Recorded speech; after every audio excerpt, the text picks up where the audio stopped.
we're trying to cover all the areas of contact for you so that you can know that you've got a full team here to answer questions. And let's get going here. So I always like to start our meetings with reciting the PTA mission, because I think it helps us all remember why we're volunteering, why we're here in the first place, to make every child's potential a reality by engaging and empowering families and communities to advocate for all children. That's why we're here. We're not here for a title. We're not here for the big bucks of volunteering because it's all volunteering.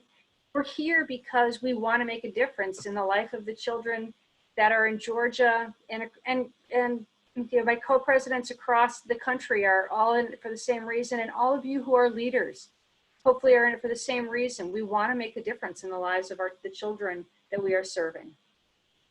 So I'll dig right in, because the first question that comes up again and again and again is virtual meetings.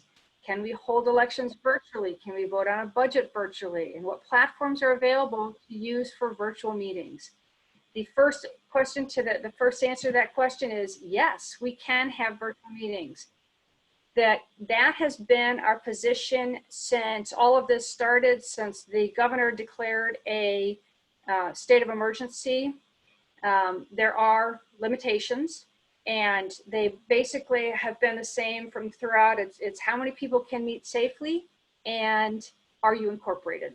So Georgia PTA's position right now is that if you are incorporated and need to meet, if you have over 50 members, you have to meet virtually, because the reality is you can't have a meeting and the 51st person that comes to your meeting gets stopped at the door who's a member, and you say, sorry, we have 50 members in here, you can't come in. We can't do that to our members. So I would tell you that if you have over 50 members, you have to meet virtually, because we can't have more than 58 in a room, and you have to be able to safely socially distance.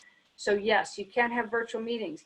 If you can have a virtual meeting, you can conduct all business that you would conduct at any meeting that you would have. That means passing a budget, that means passing a resolution, that means electing officers, that means any of the things that you normally would do at any other meeting, you can do at that meeting too.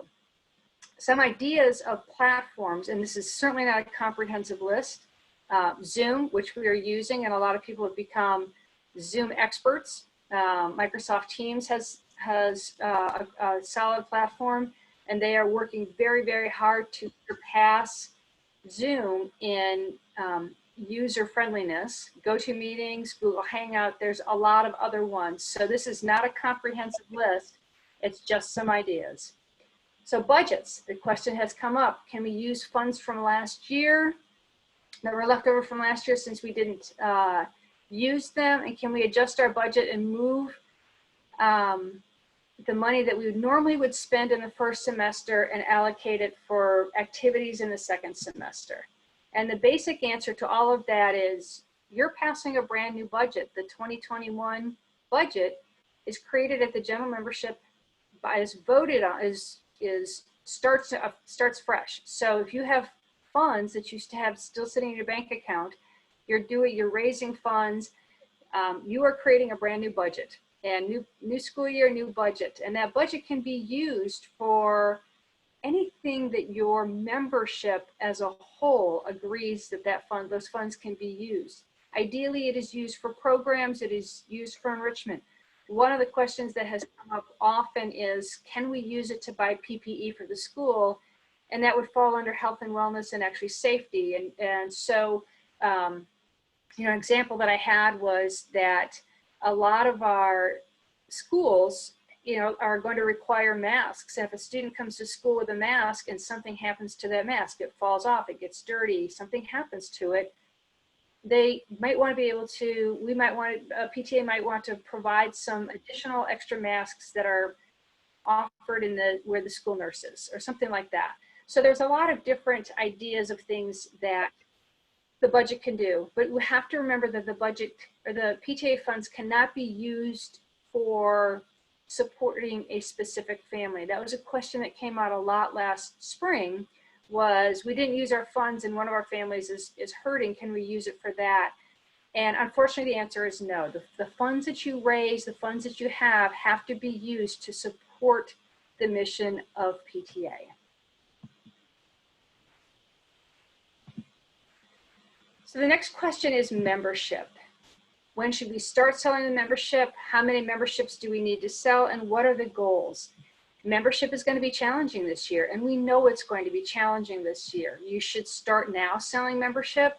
The bare minimum number you need is enough to have quorum, and your quorum is in your bylaws. You need to know that number for a lot of reasons, because when you have a meeting, you have to meet that. In order to conduct the meeting, you have to have your quorum. Your goal is to sell as many PTA memberships as last year, and actually as many as you possibly can. And we'll talk a little bit more about why membership is so important. But the National PTA has just launched a brand new membership campaign, PTA for Every Child, and you should go up to the PTA website, pta.org website, and read about their campaign. And they basically have PTA is now a verb. It's how do you PTA, and what does PTA mean to you? So there's a lot of really good information and good ideas on how to do PTA in this new environment, and some selling ideas of how to sell membership or promote membership, and why it is relevant. So that question has actually come up, is how do we make membership relevant in today's environment? And that's one of the bigger questions that we get. And the answer I would say is that we have to really position, and perhaps I shouldn't say it reposition, but it's position PTA as the community that can meet new needs. We're now a virtual community in many ways, and people still want to be able to connect. They really want to have, other parents that they can bounce ideas off of, parents that are understanding and going through the same thing that they are, parents of second graders, parents of high schoolers. This is a different environment, and we're all learning it new. And so one of the things that PTA can be is that platform to have our community connect, have our parents connect. And there's a lot of different ways we can do that. We could have a Zoom group that meets, second grade parents that meet, or second grade parents in a particular class that meet, or just parents of a particular school who meet and say, what do we need to do for our school? How do we do that? And PTA can be the leader in bringing those parents together. And what are the resources that we need to help support each other, to help support our children? We're going to have to do a lot more thinking outside of the box about what is it that we need. And this is also a very important time for you to talk to your principals about their needs. They're having to navigate new waters just as parents are and as children are. And one of the ideas is that maybe now they want to focus on reading, and they would really love for PTA to provide some online reading resources like we offered last year with Scholastic. And they had, we offered BookFlix as a resource. And BookFlix is a great resource primarily for kindergartners to third graders, and it provides a lot of books that the students can read online. They can read with their parents, and they could have a class read a book together. So there's different ways that we can provide resources online that will help the school enrich the education that our students are now getting. We also can find ways to engage our community even more. Say a virtual cooking class that you get parents together, you support a local school, and you make it a science night about the science of cooking, and you have a kind of a win all the way around. These are just some ideas of how to make a community, an online community, until we can all get back together again. So before I move on, I'm going to ask Dawn if there's any questions in the chat. So when I have a PowerPoint up, I can't see the chat or if there's any questions. So I'm going to ask Dawn if there's anything out there. As of right now, there are not. There was one about recording, and we are recording everything. It's all going to the website. So far, that's it. All right. So I will go through, I'm going to go through this PowerPoint, then I'm going to take the PowerPoint off and let you guys see each other if you want to see each other. And we can start brainstorming about, other questions that you have, and also other trainings that you want to have offered. So Member Hub is the platform that Georgia PTA is using. We are one of 33 states, I believe, at this point that are using it. We have a head start on some other states who are just now getting on, and this is a tough year for some of them to be starting new. We have our membership chair, Susan Honey, is a Member Hub guru. In fact, she has been asked to help support some other states as they try to get up and running. So if you have Member Hub questions, our membership chair is absolutely a great resource. She's also worked very hard to get the leadership in the councils and in the districts up to speed. So if you have questions, your first resource is always to go to your council or to your district to get questions answered.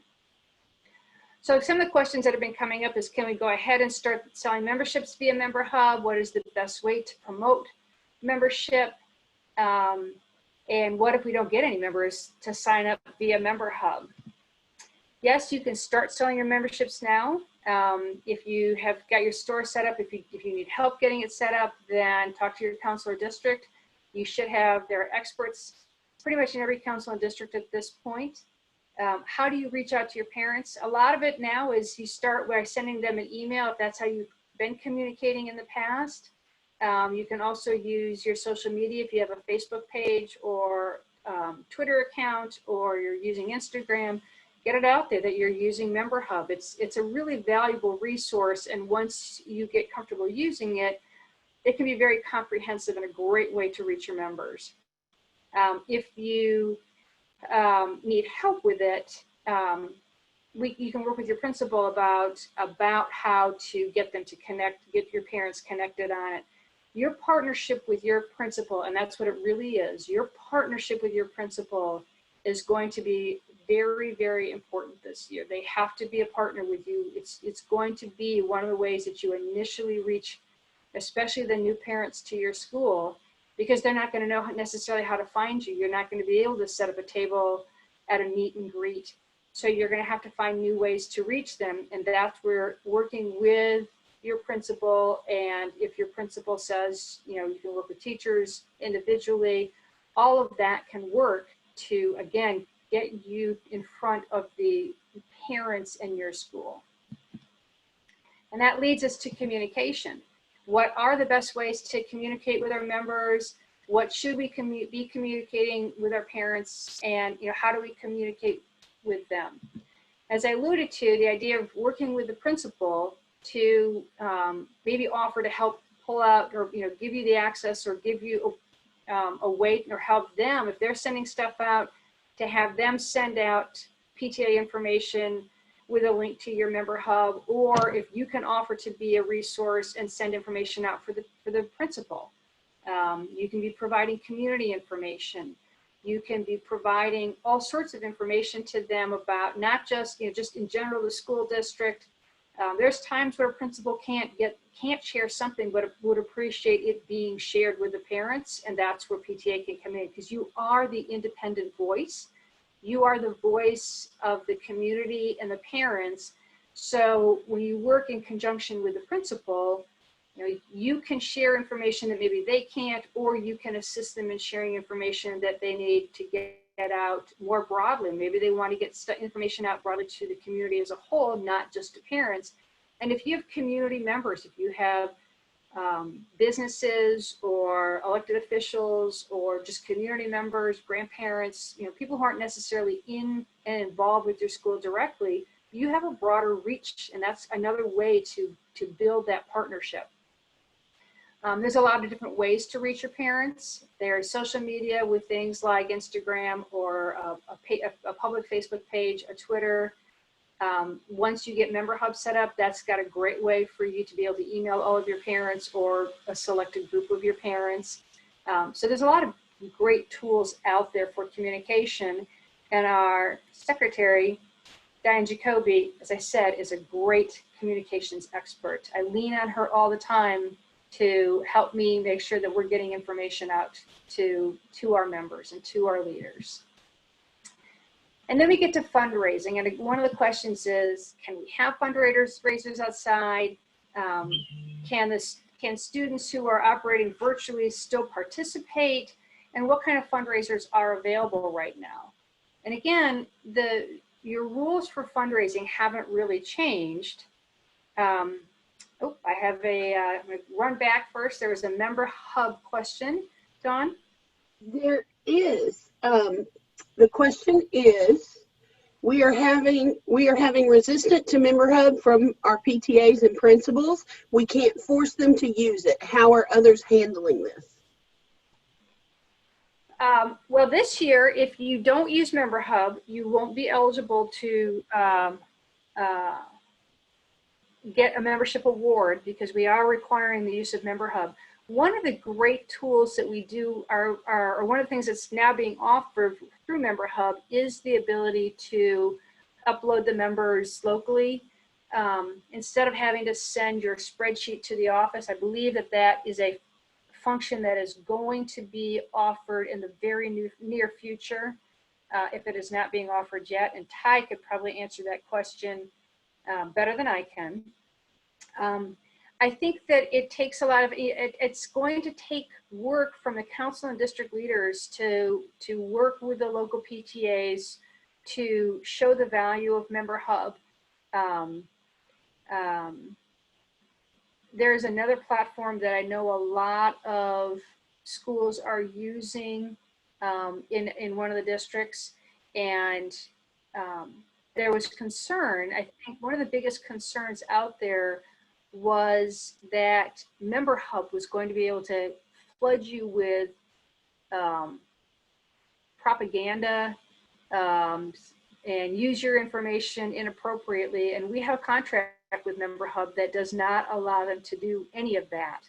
I don't know how to say it any stronger, but we're very, very careful with all of our member information, and no, Member Hub can't reach out and start sending Karen Halsey personal emails because they want to reach me on something. They have asked us in the last spring, they asked us if they could send information out about the US Census, which is something that all of PTA, not just Georgia, but all of PTA has been working hard to support, because we want every family, every person to get counted. And so we did allow them to send information about US Census. And then when it got a little too much, we kind of knocked down their door and said, hey, you don't get to bombard, you can just use it as a tool to remind our members that participating in the US Census is important.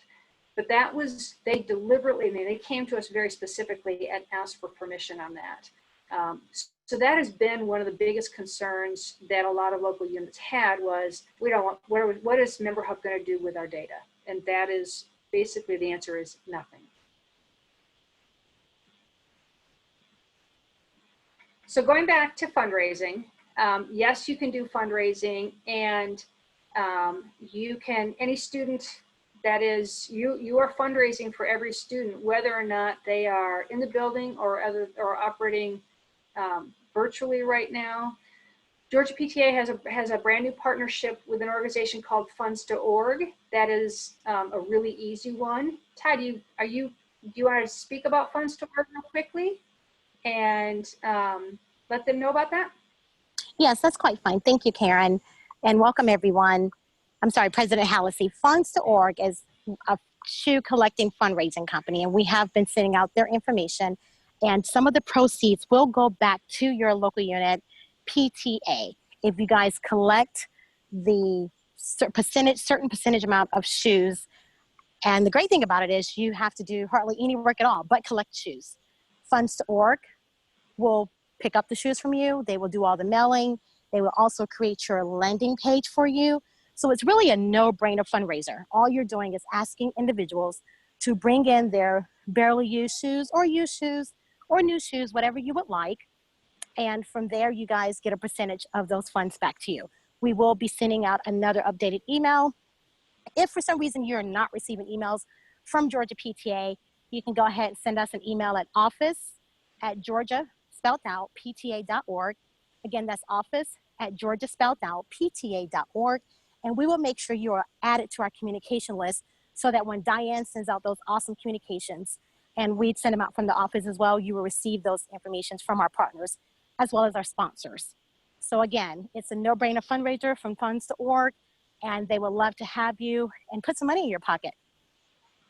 And that's just an example. We're not trying to say that everybody has to do funds.org. We're just giving you it as a new opportunity that is an easy fundraiser, because we understand that you can't do your typical fun runs right now. You can't do some of the, you know, bingo nights and things like that that you would maybe want to do or had normally done in the past.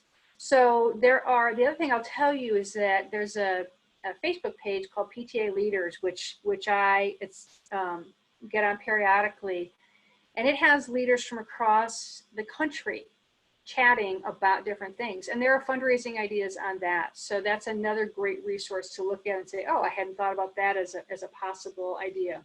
You know, a lot of other teams get the car, they use script and sell gift cards. There's a lot of different ways to do it. So there's a lot of different fundraising opportunities out there. And so the question then comes up is, you know, why are we doing fundraising, and is it relevant right now when right now we're all operating virtually? Why are we fundraising? And we go back to why we fundraise ever, and that is that we are fundraising to provide programs, to provide enrichment opportunities for our students. And our students are right now, many of them are going to be operating virtually. So it's a brand new set of needs that we have to meet, as we've talked about, maybe reading skills, maybe writing skills. This is, again, where you talk to the principal and say, what do you want to focus on this year? What resources would help you focus on that? And again, if when the students are back in, if you want to focus on providing safety resources, some PPE, that's a valid use of your funds. But that's, the reason to do some fundraising. So that really runs through the questions that we've been receiving, and we deliberately kept this part of it short so that we could have a dialogue, because that's really what we need to do right now, is have a dialogue. How does Georgia PTA meet your needs? What additional training is it that you need? What are things that you want?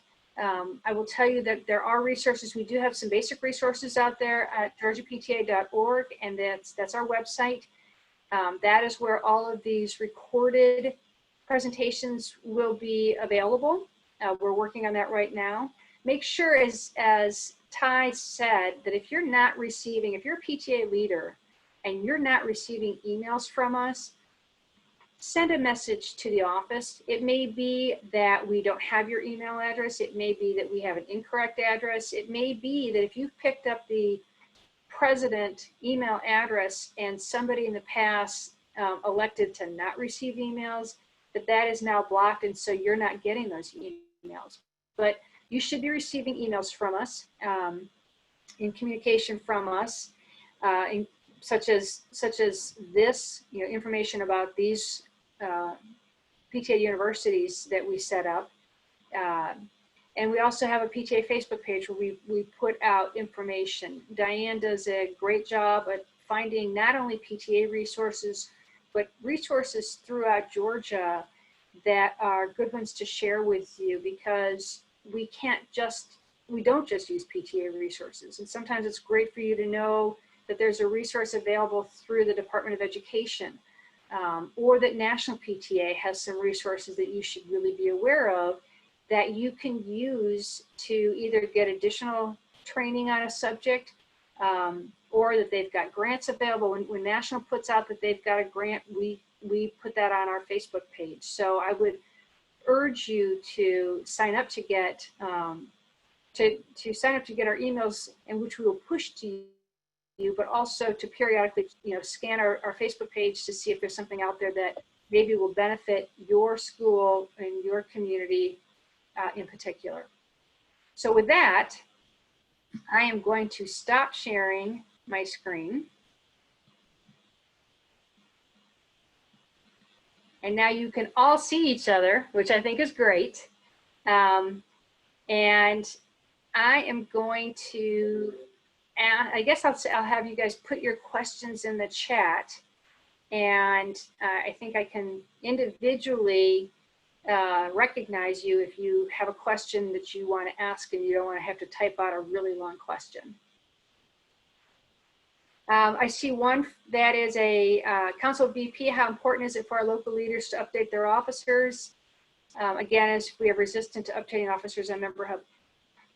Getting the officers to Georgia PTA is your primary way to find out what is going on and for them to be able to receive information about that we're pushing out. So it's really, really important that we get those officers to the office so that we know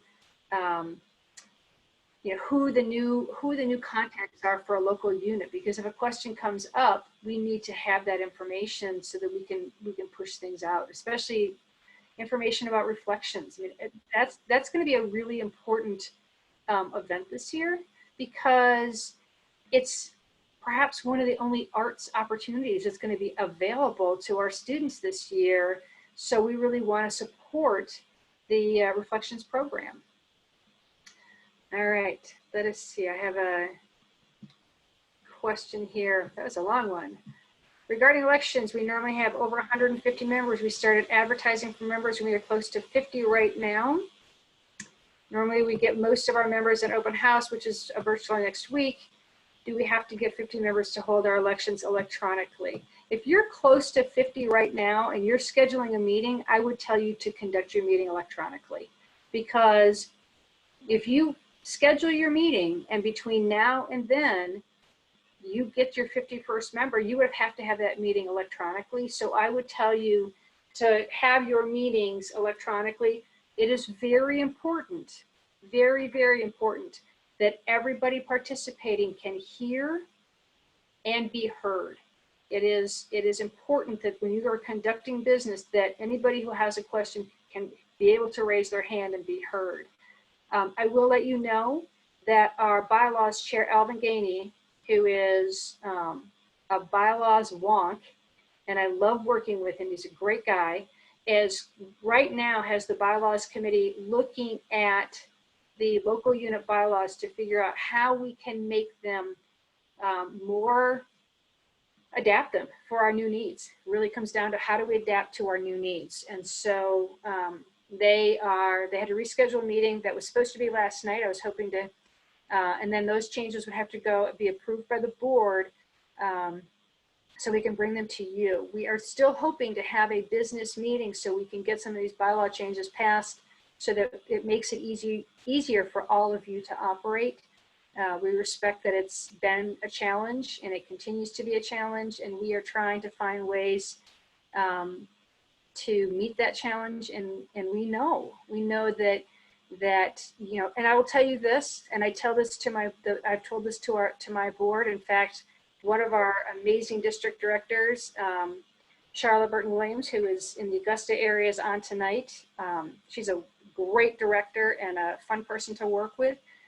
But I will guarantee that even on this meeting right here, that there are people out there that are participating tonight that have better ideas, better fundraising ideas, better membership ideas than I have, that Dawn has, that Ty has, because we all bring a strength to PTA. So share them. We're not in competition. We are, at this point, we have to work together as a team in order to make PTA better and to meet the new needs. And if you've got great ideas, share them with PTA, you know, with Georgia PTA. We'll start sharing them out for you. We'll put them on our Facebook page, because we're all learning this together. And National PTA says the same thing. If, you know, we have regular meetings with the national president, and we're sharing ideas between Arizona and Minnesota and Montana and Georgia, and saying, hey, that's how the new states that are just bringing on Member Hub right now found out that we have a really strong Member Hub person. And so they're like, can we use her? Can we talk to her? I'm like, absolutely, because we can't all be experts on everything. So let's share the knowledge. All right, trying to get through these questions so I can see them. When we update officers on Member Hub, is that all we need to do? We no longer need to send a slate of officers to council and district. No. Your council and district also need to be informed so that everybody's on the same page. This is a time to be as open and as transparent and as possible. You guys, we all have to work as a team. I'm just going to tell you, I can't tell you any stronger. We have to work as a team. There are some really great council leaders out there. We've got a brand new district director who just took over now, and she's already reached out and said, hey, I need some training. It's okay to say, I need training, because I'm going to tell you, there's times I raise my hand and say, I need training. I'm not a Member Hub expert. So when I have questions, I call Susan and say, Susan, this question came up. I don't know how to answer it. Educate me. It's okay to be human. As I told somebody last night, the last time I looked in the mirror, I'm still human. I still make mistakes, and I can still learn from other people. And that's all we can ask of each other. I couldn't sign up for the meeting that was posted on the PTA website. I'm not sure which meeting, but I'm going to say that if it's a PTA university, we will be posting all of those. And if there's additional ones, we will also be posting those, recording and posting those. And if we have the reflections. I will tell you this, that our reflections specialist, Angie Dover, has a whole YouTube channel where she covers an awful lot of individual questions that you would have, so you don't have to watch. You can either watch a training or you can go in and get questions to specific things. And Angie, you can contact her at reflections@georgiapta.org. And Georgia is always spelled out, so it's reflections@georgiapta.org. And she is very quick to respond. She loves people who are passionate about reflections, because there's nobody more passionate than Angie. And she loves working with a school to make it work. And we all have new challenges. How are we going to collect them? How are we going to judge them? She can help you get ideas on that, because she has seen it all. Let's see what else is out there. We feed our teachers and staff several times a year and usually have a budget. And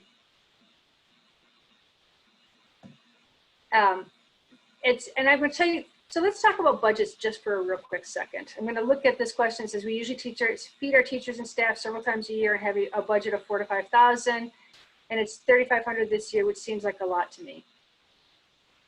Budgets are estimates. They are not written in stone.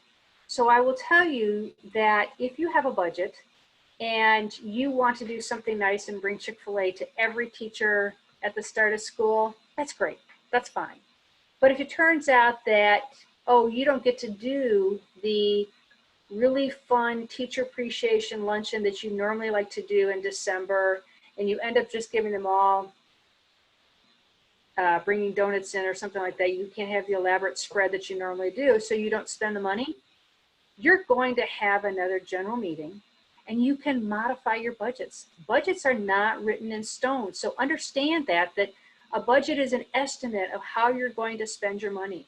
And it may be that you get to January and suddenly your principal says, hey, there's this brand new resource out for our kids that I think would be a learning aid that would be really beneficial to all of our third graders. Would the PTA consider helping to fund that?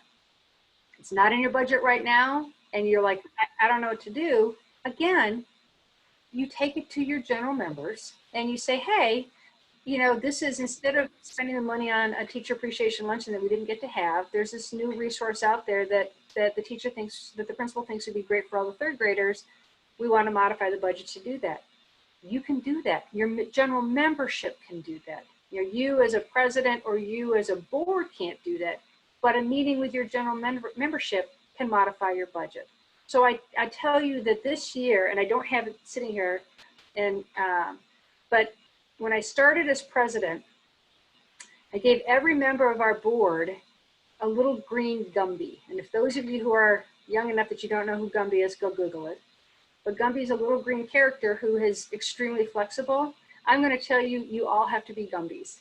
You all have to be flexible this year because this is not going to be a year like any other year. So be flexible, adopt Gumby as your mascot, and you'll learn that that flexibility is what you just need to have right now. And it's going to be different. It's going to be new. You're going to learn from your parents. You're going to learn from your principals. You're going to learn from each other because we're all learning from each other. There's Angie's information. Yeah, the PTA Leaders Facebook page is great. I mean, it's a great resource. And if you throw a question out there, you might get an answer from somebody in Nebraska. You might get an answer from somebody in Washington because everybody has, different ideas.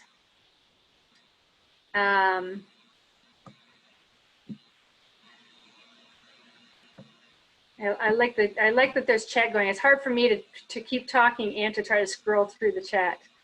So the question I have now for all of you, since you asked these questions to me, is what other training do you want? What other training would you like Georgia PTA to be offering? We did the basic training of principals, of presidents, of vice presidents, of treasurers, but what other training would you like to see? I think, one that was suggested from Diane is more in depth about communications. All right, I see a question for 990 classes. All right, I'll put that out there for our treasurer. Amanda's very open to providing additional training. So I'm going to start writing these down that we want a class on 990s. What else would you like? Karen, they're also looking for a class on just communications. Okay. Diane, did you hear that? You already have a request for a class for communications. All right. I think that's a great one because I think that we're going to have to find a lot of different ways. If you attend a class on communications, be prepared that Diane will give you great ideas, but you should be plan to share your communication ideas because you guys are going to have different ideas than other things. Well, scripts need to be modified for virtual meetings. Karen, if I yeah. can just kick in on that. Yeah. The other thing is you guys know your communities. If you know that a large, like for right now, first off, yes, I want to do a communications class, but real life impacts my PTA passion. So a little grace is appreciated. But if you know that a large portion of your community is part of the congregation at some of your local churches, reach out to those pastors, see if they'll put information up on their marquees, see if, I know at my church that they go and give announcements at the end. Maybe the pastor will be kind enough to put it in their bulletin that they send out to the congregation or say it at the end. There are a lot of different ways to reach people. And I don't know about some of the other leaders here. In my non-PTA life, I work for a school system and we're a charter system. So we have local school governance teams. We've actually seen a huge uptick in the number of community members who are participating in observing those meetings because they are online. They can be making dinner or, sitting on the couch and doing. One mom was so cute. She was doing her daughter's nails while she was listening to us. But, she was still engaged in that conversation. So a lot of organizations are actually finding more people engaged in this virtual world. So really think outside of the box, like who's doing things virtually that you might be able to tap into. Sorry, because I know I can't get that communications class together as fast as I'd like. I see one of the questions that came out about gift cards. Boy, that's a very, very common question. I'm actually glad that somebody asked it. Gift cards are like cash. That's how you have to treat them.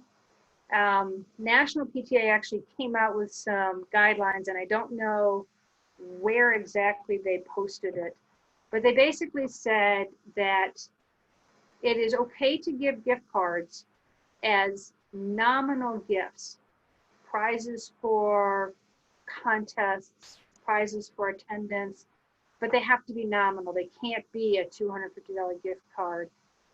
They should not be given to teachers as a whole as a way to supplement what they should be earning. Gift cards can be used again if they are very clear that gift cards should be used as very token nominal gifts, because if they're any kind of substance, if there's any type of substance to them, then they have to be reported as income if you're giving them to an employee. And if you're giving them to a volunteer, and they're obviously we're all 501c3, then it looks like you're paying them to be a volunteer. So be very, very careful with gift cards. I will see if we can find the information that National put out. I'm making myself a note, and get that. Ty, let's see if we can get that on our website someplace. Okay.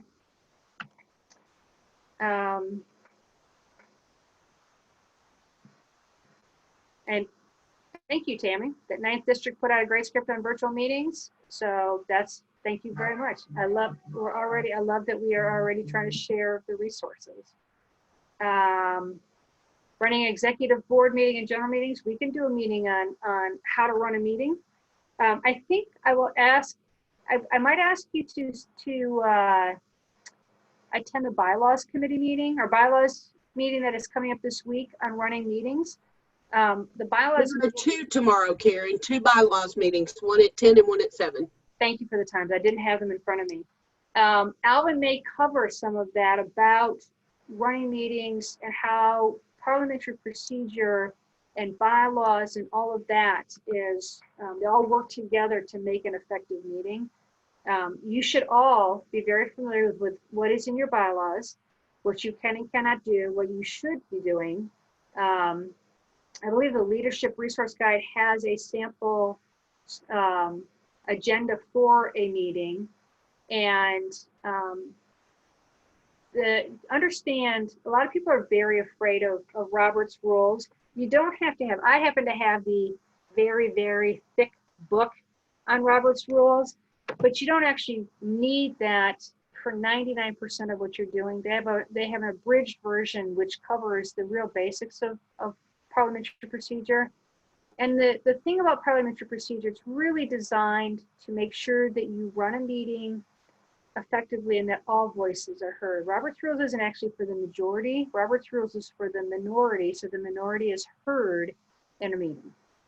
But we can definitely, we'll get to the bylaws meeting. I have not seen what he's covering, but if he doesn't cover that, we can have a meeting on how to run a meeting, how to keep it on time, how to write an agenda. Be happy to let's see what comes out of Alvin's, and then we can add another meeting like that if that's needed. Sorry, my phone's going off again. Let's see if I can see more questions down.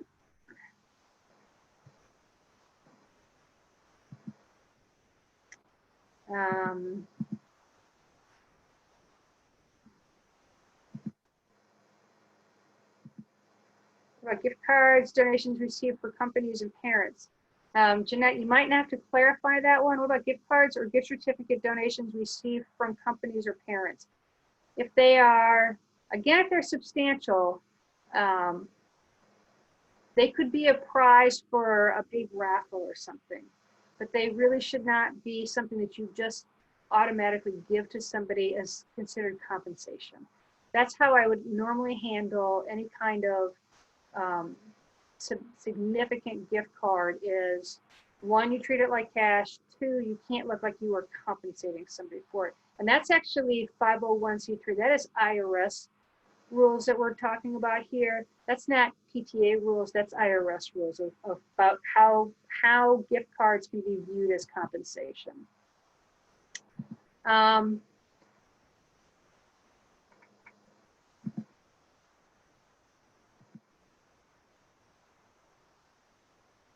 Oh, I have a question. I read the bylaws, but I'm confused about who's on the executive committee. Your executive committee is your elected officers. I don't have a copy of every local unit's bylaws in front of me, but most of them either have a president or co-presidents. vice president or co-vice presidents, a secretary, a treasurer. Some of them have a recording secretary and a corresponding secretary. And so those are your elected officers. They are your executive committee, along with an appointed parliamentarian and your principal. And I'm going to tell you that your appointed parliamentarian should be somebody who actually understands parliamentary rules, not your best friend. A lot of people use their immediate past president. That has to be a personal decision whether you're comfortable having the immediate past president in the room, or you think that that's going to be somebody who's constantly looking over your shoulder going, well, we didn't do it that way last year. And if that's going to drive you crazy, then don't ask them to be your parliamentarian. But I would get somebody who does understand parliamentary procedure, because they will guide you on running a meeting. And so your parliamentarian is is appointed by the president, not elected by the officers. So the parliamentarian basically serves the president and helps the president run the meetings.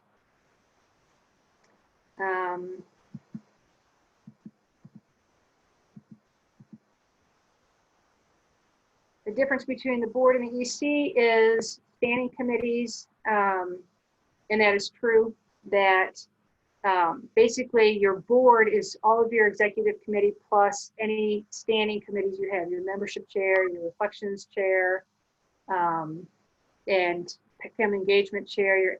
Hopefully you all have an advocacy chair. We are going to be offering advocacy training. I just haven't had time to work yet with the legislative chair to see if she wants to do more of an advocacy conference, if she wants to do advocacy training workshops first. So that's why we haven't had the advocacy training yet.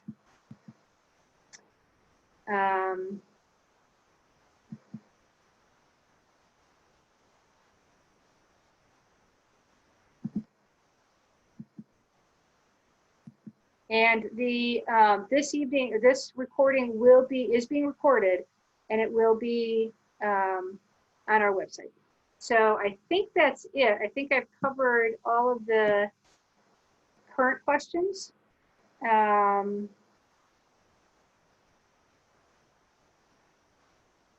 member of your board of directors need to be a standing committee chair, or can they just be a director? I don't know that I actually understand that question.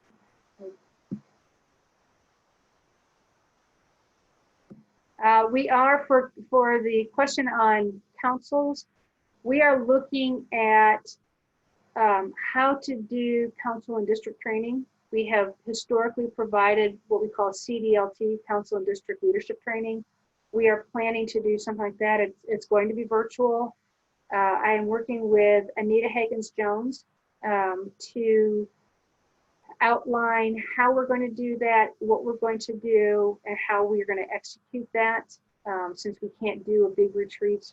So we are going to be doing some council training coming up, hopefully in the near future.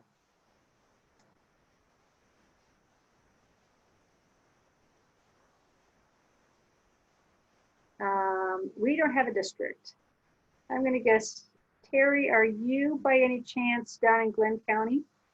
If you are and you would like to have some specific training, reach out to Georgia PTA and we will do some training just for Glenn County, because you guys have been amazing and we will be more than happy to help you. The updated bylaws for 2021, if we update bylaws. So first of all, you all have copies of your bylaws. We're going to try to get away from printing them out every year, because we don't need to be killing any more trees than we already do. If you have not changed your bylaws, the bylaws you had from last year are fine. If we do make a bylaw change, specifically regarding meetings, we will be working to, it has to go in front of our board, and our board has to approve any changes. And I can't emphasize that one enough, that the president doesn't get to make those decisions. Your executive committee doesn't get to make those decisions. Your board of directors makes the decisions for you. So just as your local unit, it is your general membership that actually makes the decision. But it's your board that initially looks at the budget and says, yes, this is what we want to present to the members. The same thing is true with Georgia PTA. We might propose something, the bylaws chair might propose something, it has to go before our entire board, and then we bring it to our members. Our members are the decision makers. So our board acts when we cannot meet with our members, but the members are the most important thing, and they are the decision makers. Are there any other questions? It is now, I try to start on time and end on time. It is 7:55. If you have any additional, yes, your bylaws are good, even though they're stamped from 2019. That just means that that's the last time they were modified. Your bylaws don't change year to year. You know, what your quorum is, the only time they change usually is if you make a change to them, which is you're changing your dues, if you're changing the composition of your executive committee, if you're changing the month that you have your annual meeting, those things, then you would submit the change. You'd have your membership would vote, and then you would submit the change to Georgia PTA. If you're not making changes, then whatever date you have right now is probably valid bylaws. If we make a change, then it comes down to you. If we make a change about the meetings, then you will not actually have to repass them, because we would be submitting them down to you, and then there'd be a cycle of they automatically get incorporated into your bylaws, and you would get a new copy, I believe. But I would ask Ty to weigh in and tell me if that's the right process, because again, it's okay to say I don't have all the answers, and I go to somebody who can answer that question really quickly. So Ty, if you're still on, can you answer that question? If we make a change to all the bylaws, do we then send them all out to the members again? Yes, that is correct. Whenever there's a change made from Georgia PTA side, then yes, all bylaws are resent to all of the local units that will need them. Also, Karen, there was a question in there about EIN letters. Oh, As long as you have updated your officers inside of Member Hub, you must have updated your officers inside of Member Hub in order to receive your EIN letters. Please continue to be patient with us, because the staff is still sending those letters out. We have 700 and something units, so they are getting those out. So every week you should get those. If for some reason we miss you, you can reach out to your council and your district, because they have a copy as well. And one more point real quick. I'm sorry, President Hallis. It's all good. Someone mentioned the date, the 2019 year on your bylaws. At the very top, if you see the year in green, that means that's when Georgia PTA amended their bylaws at the convention, leadership training. At the very bottom will be your local unit bylaws. If there are no changes, yes, it's okay if it says 2019. The most important thing is your change when your local unit, council or district, amends their bylaws or standing rules. Otherwise, they're quite fine until you make any changes. And that's why I love having a team, because they can answer the questions I can't. I love that. I just want to remind you that, like I said, you heard from Diane. I want you to know that we have an amazing president-elect coming up. Don Stasny is absolutely wonderful to work with. I don't do anything without telling her, because I'm just going to put that plug in. If you've got somebody, we all should be working to prepare tomorrow's leaders. So I keep Dawn completely in the loop on everything, because she's tomorrow's leader. And so you want your best legacy is that when you're done being a leader and you pass it off to the next, they're fully prepared to keep the progress going. So thank you all. Thank you for answering each other's questions on here. Thank you for attending tonight. And if you have any other suggestions on workshops that you would like, please send them to the office, and Ty will get them to me. You can send them to me. I am at khalc@georgiapta.org. My email blows up, so I may or may not respond, but you'll probably see a new list of workshops coming out soon. So thank you very much. And I can't tell you how much I appreciate that you all took an hour out of your evening tonight to attend. Thank you. Have a great night. Thank you. Thank you so much. Have a good night. Thank you. Great job. Good night. Yes, thank you for having this.